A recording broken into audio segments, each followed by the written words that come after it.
Naš sljedeći govornik je predsjednik generacije obnove, gospodin Frano Čirko, koji će govoriti o političkom aspektu masovnih migracija na ruti kroz Hrvatsku te utjecaju istih na stanje u Bosni i Hercegovini.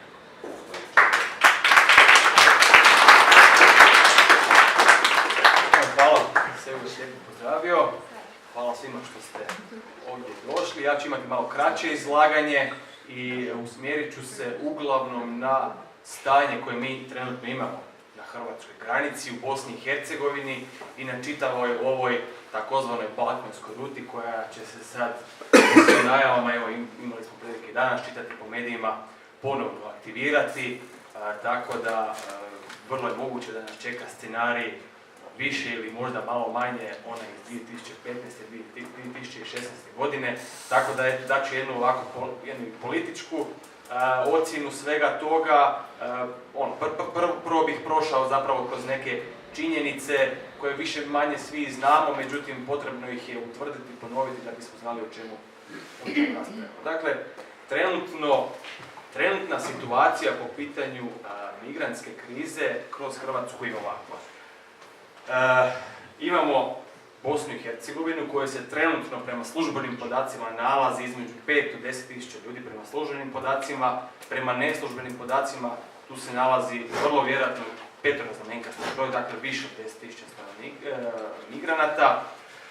Službeno je do sada registrirano 25 tisuća migranata, od čega bosansko-hercegovačke vlasti kažu da su većina nestali, otišli, znači preko Hrvatske, ili su negdje, ili su jednostavno nestali sa vidika, više se ne pojavljuju u tim migratskim centrima, pa ih oni vrše u svojim zapisnicima kao nestali i tako dalje. Međutim, do sada je registrirano oko 25.000 ljudi, uglavnom prošle godine i početkom ove godine.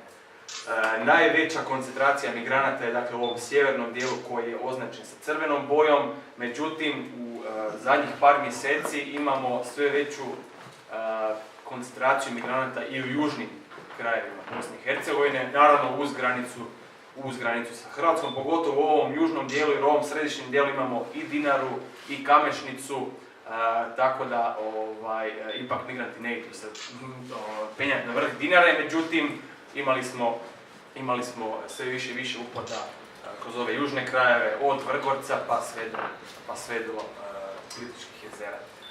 Najveća koncentracija je u dva grada koja su označena sa dvije ove točke, to su dakle Velika Kladuša koja se nalazi tik uz hrvatsku granicu. Ja sam osobno bio tamo pa ću nešto kasnije o tome reći, i u gradu Bihaću. Znači tu su veliki kampovi i tu se nalazi više tisuća migranata. Tamo su organizirani kampovi koji su trenutno prepuni i o tome ću također nešto reći. I ono što je bitno za napomenuti je to da, naravno, migracije se cijelo vrijeme događaju.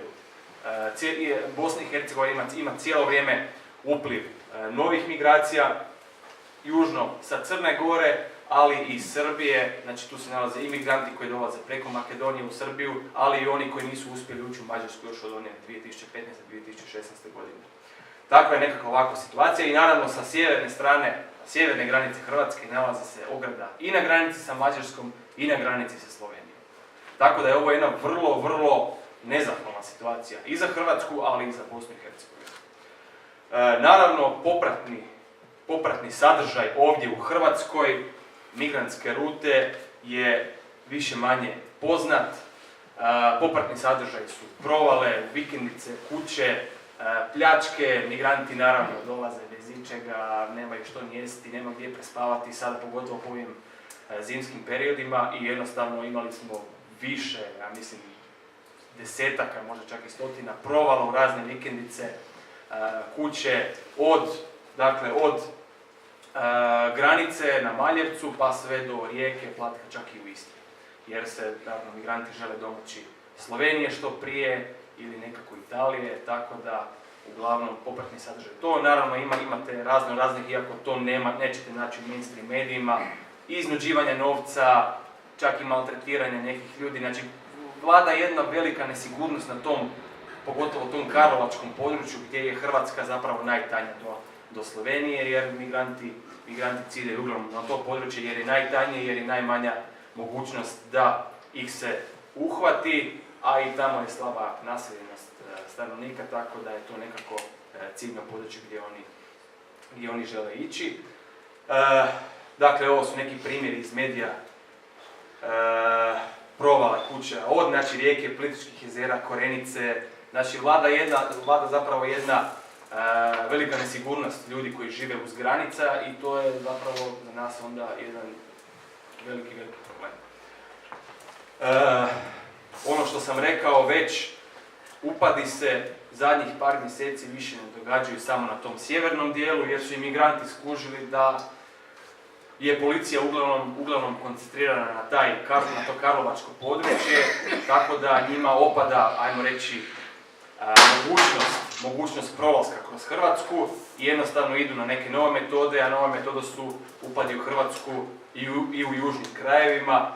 Tako smo imali jednu veliki broj imigranata na vrgoračkom području, dakle praktički na samom jugu iznad Neuma, znači žele se domoći bilo kakve hrvatskog teritorija, tako da i to je zapravo glavni povod zašto smo mi pokrenuli ovu tribinu, jer to može imati itekakve posljedice na hrvatski turizam. Trenutno, nažalost, to je srećom po nas, nije sezona, međutim da je sezona, vi znate da vam je dovoljna jedna jedina vijest ili neki incident da vam se to proširi, jer je sigurnost jedan od ključnih točaka za dolazak turista, o tome će nešto govoriti kolega David. Također, evo, imali smo čak provoj migranata i do Cetinske krajine, pa sada, eto, možda možemo očekivati na sljedećoj Alci da će biti nekakvih drugačijih scenarija ili ćemo možda imati nove alkarske momke, to ćemo vidjeti s obzirom na politiku koja se trenutno vodi u Europi, a nažalost i u Hrvatskoj. Ono što je zapravo važno reći je da situacija u Bosni i Hercegovini daleko gore nego u Hrvatskoj. Dakle, tamo vlada praktički opći kaos, pogotovo u tom sjevernom dijelu između Bihaća i Velike Kladuše. Ja sam osobno bio tamo i to stvarno ne izgleda dobro. Vi čim pređete hrvatsku granicu, ne možete naći doslovno jedan prizor iz ceste, a da ne vidite migrante. Od same granice, znači ljudi sjede uz granicu i gledaju, promatraju kakvo je stanje. Naravno, policija naša isto također promatra, međutim, situacija je vrlo gadna, stanovnici su vrlo nesigurni, imali ste slučajeve raznih incidenata, poput recimo ovo je bilo nedavno, imali ste više situacija i silovanja, krađa imate masovnih, međusobnih tučnjava imate jako puno. Bio sam u posjetu migrantskom kampu u Velikoj Kladuši i razgovarao sam tamo sa čuvarom i stanovnici Velike Kladuše su jako ljuti na to. Bez obzira što su isto muslimani kao ti migranti, u početku su oni bili ovako malo bilo je to nekako pozitivno u smislu dolaze ljudi iste vjere, međutim danas im ta vjera među stanovnicima, barem Velike Kladuše i Bihaća, gotovo ništa ne znači. Ljudi su jako ljuti na njih i ljuti su naravno i na svoju vlast, međutim to je sad jedna druga priča. Ovakvi scenariji su sve češći i češći. Dakle, imali smo nedavno jednu situaciju silovanja. Također, još jedan vrlo veliki problem je što je rat u Siriji praktički prestao, islamska država se raspala i veliki dio ljudi koji su išli u rat za islamsku državu došli su iz Europe i sada naravno pokušavaju se raznim kanalima vratiti natrag u Europu. Tako da, evo, nedavno je policija Bosne i Hercegovine razotkrila i određenu grupu terorista. Znači, mi možemo pretpostaviti da to nije izolirani slučaj, već da takvih ljudi ima i više, tako da to je još jedan zapravo problem ovih migracija. Također dolaze ljudi raznih profila. Evo, ovo je slika gdje sam zajedno sa kolegom Torockajem iz Mađarske, o kojem ću nešto kasnije isto reći, bio ispred migrantskog kampa, razgovarao sam sa tim ljudima i mogu reći ono što se nas tiče za Hrvate, oni ne žele posustati u pokušajima upada u Hrvatsku, znači evo konkretno ova grupa migranata je vraćena negdje 5-6 puta, znači oni imaju za cilj ući u Hrvatsku i to je jedino što je njima realno i preostalo. Znači uvjeti u tom kampu su gotovo nikakvi, njima ništa više nije preostalo nego beskrajan broj puta ulaziti u Hrvatsku dok se god može. Znači dok god je granica propusna, a granica jest propusna, naravno policija radi sve posao najbolje što može, međutim oni ne kane posustati. Ono što je sad upravo ovih dana jedna od ključnih tema u Bosni i Hercegovini je izjava ministra sigurnosti Dragana Mektića Bosne i Hercegovine, koji je najavio, znači prema procjenama njihove policije, 70.000 ljudi u Grčkoj je u pokretu prema Bosni i Hercegovini, a dakle i Hrvatskoj. Prema službenim podacima 300 ljudi svakodnevno u ovo doba, znači u ovo zimsko doba, pređe granicu između Turske u Grčku. I kada imate ovakve izjave ministra sigurnosti koji bi trebao imati rješenja za ovakve stvari, kada on kaže i mi ćemo imati ozbiljnih problema, onda znate, kada vam to kaže ministar Bosne i Hercegovine, onda znate da će to biti zaista grozni problem. Dakle, vi svi znate da je Bosna i Hercegovina jedna vrlo nefunkcionalna država i da se mi nikako ne možemo osloniti na institucije Bosne i Hercegovine, zemlju u kojoj vi ne možete brnuti malim prstom bez odluke visokog predstavnika, gdje je vlast konstituirana na način koji je konstituirana, znači zemlja koja je najnefunkcionalnija država praktički u Europi, ne možemo se osloniti na to, još pogotovo kada daju ovakve izjave da će imati veliki problem, znači čovjek praktički ne zna što ga očekuje i vjerojatno neće moći ništa napraviti po tom pitanju. Ovo je upravo današnja vijest, službena, što je zapravo možda i ključna stvar da se u Hrvatskoj konačno nešto napravi. Znači imamo službenu vijest da stiže 80.000 migranata, to je ta otprilike brojka 70 do 80.000 migranata. Ono što je danas vijest da je Grčka počela premještati migrante iz kampova na granicama sa Turskom, znači uglavnom na potocima, u kampove na granici sa Makedonijom. Znači to je službena odluka Grčke i to je jednostavno, znate, kad nekoga premjestite na granicu sa nekom državom, a radi se o migrantima, to je poruka, dođite tamo i onda idite dalje. Znači, za očekivati je da će val migranata sada, kad dođe malo toplije vrijeme, kad se uvjeti poboljšaju na proljeće, da će ovih 80.000 koji se trenutno tamo nalaze krenuti prema Bosni i Hercegovini, to jest Hrvatskoj, a naravno priljev iz Turske će biti konstanta. Znači, trenutno je dnevno oko 300 registriranih, a možemo očekivati da će biti sve veći i veći.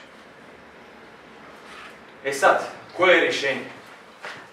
Imamo ovako, ja sam napravio neka 4 moguća rješenja, naravno zalažem se za ono 4. Međutim, to su jedina 4 moguća rješenja, logička rješenja za rješavanje migrantskog pitanja. Prvo je da možda ovisimo o Turskoj, recimo. Jer većina migranata koji dolaze ovom takozvanom balkanskom rutom dolazi iz Turske. Imali ste nedavno izjavu, to je prekjučer, mislim, predsjednika Erdoana, da oni nemaju to baš pod kontrolom, ucjenjuje Europsku uniju, znači tu se radi o jednim političkim igrama Erdoana i Europske unije, i on ucjenjuje, naravno, Europsku uniju da financiraju sve te silne migrantske kampove, kojih ima jako puno, znači u Turskoj se nalazi više, ja mislim, 100.000 migranata u kampovima, još od rata iz Sirije i praktički je Europa, ako ne odluči nešto napraviti, znači, a s time i mi, ovisi o ucjenama Turske. Znači jedno je rješenje da zapravo ovisimo o tome hoće li Turska pustiti migrante ili neće pustiti. Znači, ovisiti o tome je vrlo naivno. Drugo rješenje je ovisiti o funkcionalnosti Bosne i Hercegovine. To je, ja mislim, najnaivnija pozicija. Najnaivnija pozicija, znači već sam rekao, radi se o najnefunkcionalnijoj državi Bosne i Hercegovine i mi ne možemo uopće očekivati, pogotovo duž cijele granice Bosne i Hercegovine sa Srbijom i Crnom Gorom, da će Bosna i Hercegovina nešto konkretno napraviti, znači oni ne mogu riješiti svoje probleme unutar državne, kamoli da će riješiti jednu ovakvu stvar. Znači oni nemaju, kada ministar sigurnosti, koji bi trebao biti najsigurniji čovjek, koji bi trebao ulijevati sigurnost, kaže imat ćemo velikih problema, ne znamo što da radimo, onda znate da će to biti, da oni ne mogu ništa napraviti. Znači na njihovu, na Bosnu i Hercegovini se to ne može računati, da će ona napraviti nešto što će spriječiti migranta. Treća je možda mogućnost da će migranti sami od sebe prestati dolaziti u Europu, što je također možda još naivnija pozicija. Očekivati, eto, ne znam, to će se nekako riješiti. Vi imate, znači, situaciju da u jugoistočnoj Aziji i sjevernoj Africi imate preko 2 milijarde stanovnika. Sve te države zajedno imaju prirodni priraštaj od 43 milijuna stanovnika godišnje. Očekivati da će njihova želja u takvim državama, pogotovo o čemu je rekao gospodin Sunić, nestabilnost u tim državama i naravno i siromaštvo, razni loši uvjeti, očekivati od njih da neće odustati od dolaska u Europu ako im Europa to pruža je suludo. Znači možemo, ono što je zapravo četvrto jedino rješenje po meni je da se mi oslonimo sami na sebe. A jedno rješenje koje mi predlažemo, koje ja osobno predlažem, što je Hrvatskoj trenutno u moći da zaštiti svoje granice, a time zaštiti granice i Bosne i Hercegovine, pa i ovog dijela Europe, jest građevinski radovi na granici. Po mađarskom modelu. Znači, Mađarska je imala u onom ključnom razdoblju 2015-2016. godine veliki priljev migranata, znači tad su bili i dosta ljudi iz Sirije i tako dalje. Imali smo više milijuna ljudi. Ona je to riješila, Mađarska je to riješila gradnjom ograde, i na funkcionalne ograde i postavljanje vojske na granicu, čime je zapravo ključna uloga postavljanja ograde. Nije fizička barijera u smislu da vi fizički spriječite te ljude. Glavna uloga mađarske ograde nije bilo fizičko sprječavanje ljudi da prelaze granice. Glavna uloga ograde je slanje poruke. Mađarska je, Orban kad je se gradio ogradu, nije, naravno da gradnje ograde na državnoj granici nije lijepo rješenje. To ovako izgleda vrlo onako žica, znači to izgleda vrlo ovako nakradno. Međutim, to je slanje poruke. Znači vi, ako vama neko silom pokušava ući u državu, mimo svih i propisa, mimo želje lokalnog stanovništva, vi na to morate odgovoriti pod navodnicima određenom silom. Znači vi morate poslati tim ljudima poruku, nećete ući ovdje, znači nemojte, znači već tamo u Turskoj, kada ste tamo u Turskoj, nemojte ići ovdje jer ovdje nećete proći. Naravno, imali smo izjavu, znači glavnog odgovornog čovjeka u Hrvatskoj, ministra Božinovića, da barikade, to jest ograde, nisu nikada rješenje. Međutim, ovaj graf ispod, ja mislim da njega totalno demantira. Ovaj graf ispod jest dnevni priljev migranata u Mađarsku prije i poslije gradnje ograde. Ovo sve se nalazi prije. Mađari su imali u nekim trenucima više od 11.000 upada ilegalnih u državu. Od dana kada se sagradila ograda i kada su postavili određene sigurnosne stvari, imate nulu. Imate pojedinaca, međutim svaki taj pojedinac se razotkrije. Tako da, mislim da ovaj graf demantira našeg ministra policije i vrlo jasno govori da barikade itekako rješavaju problem. kako rješavaju problem i šalju jednu veliku poruku. Više nitko ne pokušava ući u Mađarsku. Zašto? Zato što zna što ga čeka.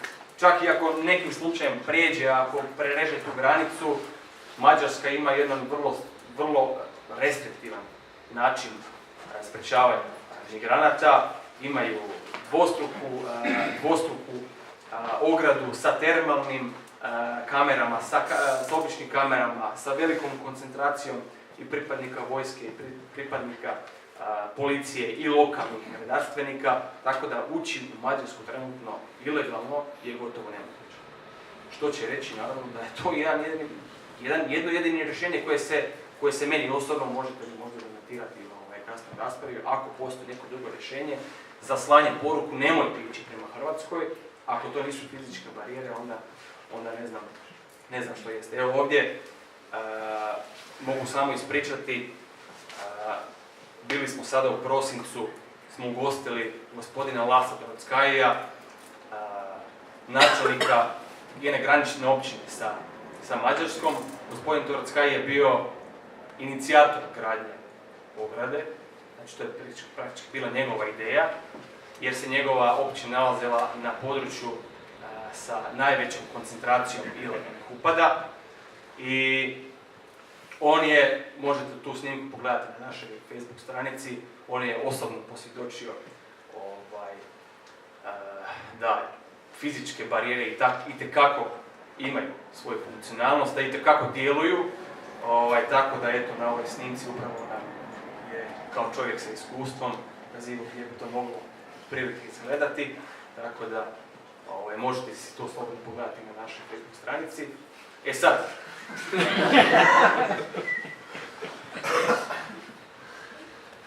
prije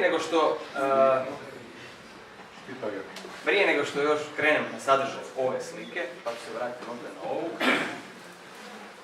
htio bih reći neke druge važne stvari zašto ograda. Znači, osim toga što se ograda pokazala kao djelotvorna u nama susjednoj Mađarskoj, vrlo je važno, upravo zbog teme današnje tribine, spriječiti pod svaku cijenu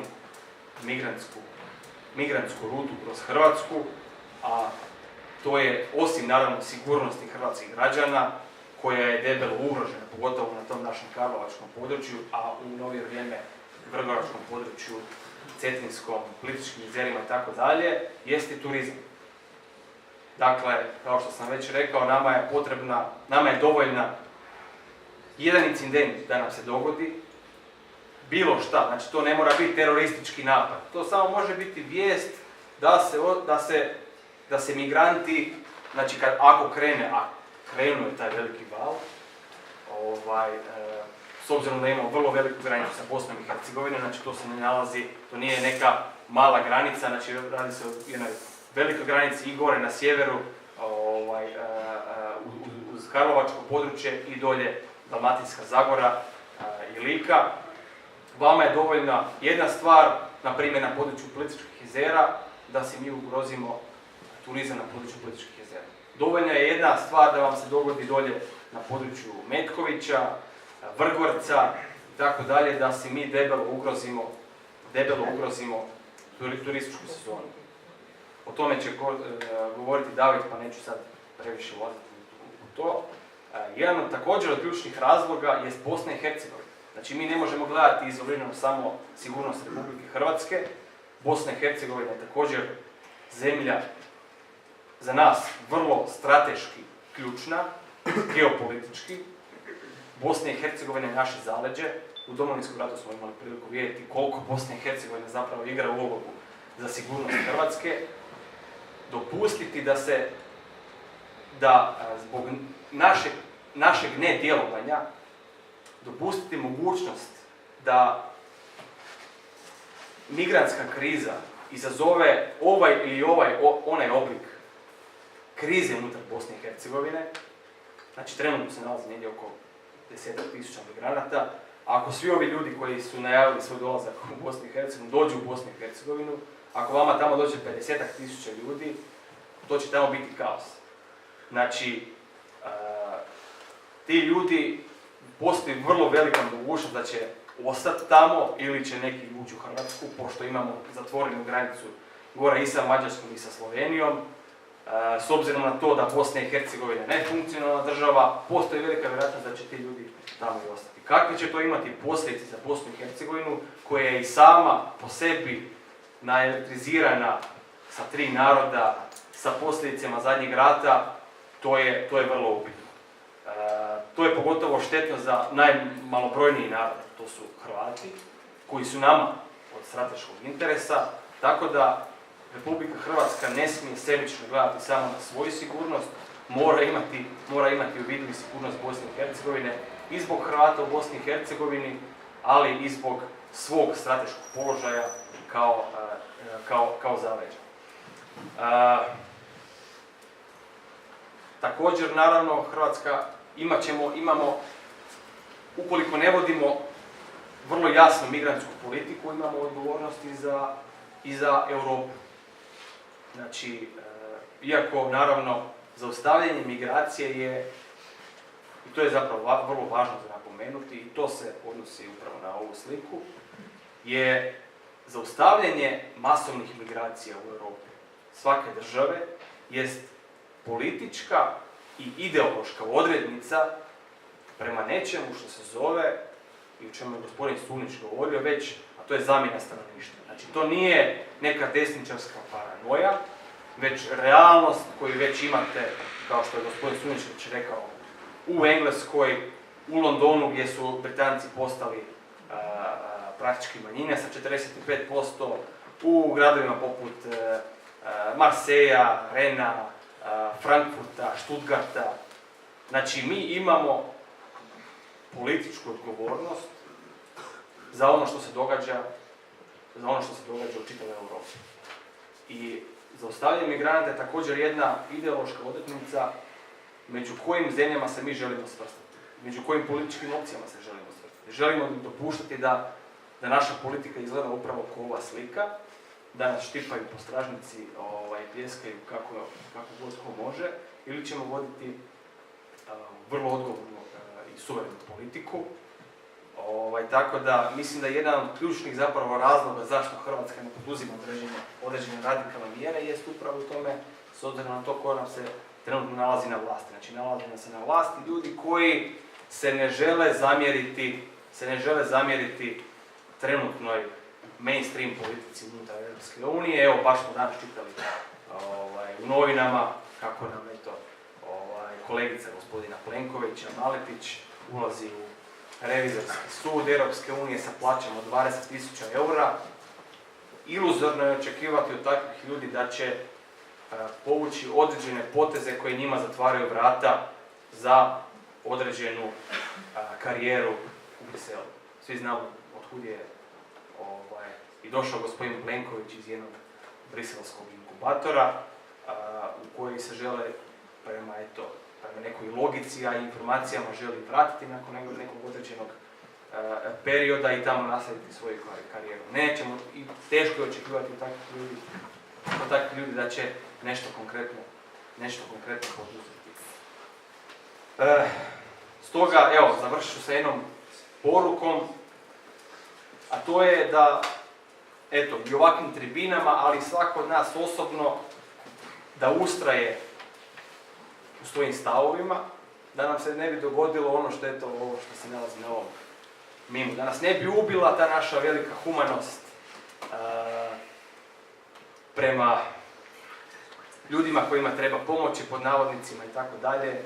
Jednostavno, ukoliko se ova velika migrantska kriza ne spriječi, a može se spriječiti očito samo radikalnim mjerama, mi ćemo se dovesti u vrlo velike probleme. Neće biti upitna samo turistička sezona,